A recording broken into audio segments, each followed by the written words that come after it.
একটা বিমান সবসময় প্যাসেঞ্জার নেবে এবং মালপত্র নেবে, দুটো নিয়ে, একটাকে কার্গো বলে, একটা প্যাসেঞ্জার বলে।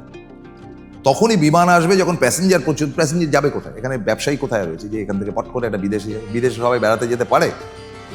একটা সময় যথেষ্ট সস্তা ছিল, আজকের দিনে একটা লোক বিদেশে গেলে তার মিনিমাম 3-4 লাখ টাকা খরচা হবে। কে করবে মশাই আজকের দিনে ফালতু খরচা?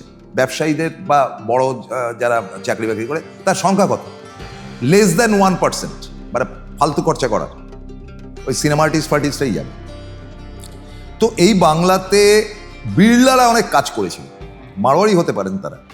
বিড়লারা যেমন ধরুন তারা হিন্দ মোটর করেছিলেন, আমাদের এদিকে উত্তর 24 পরগনাতে তারা ফ্যাক্টরি করেছিলেন। বিড়লাদের অনেকগুলো ফ্যাক্টরি ছিল পশ্চিমবঙ্গে।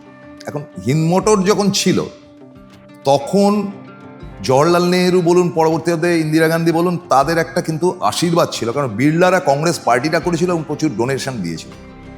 তখন কিন্তু ফিয়েট ছাড়া আর অন্য কোনো গাড়ি ঢুকতে পারেনি, বেরিয়েছে। কিন্তু অফিসিয়াল কাজে, সরকারি কাজে যত গাড়ি ব্যবহার হতো সমস্ত অ্যাম্বাসেডার গাড়ি।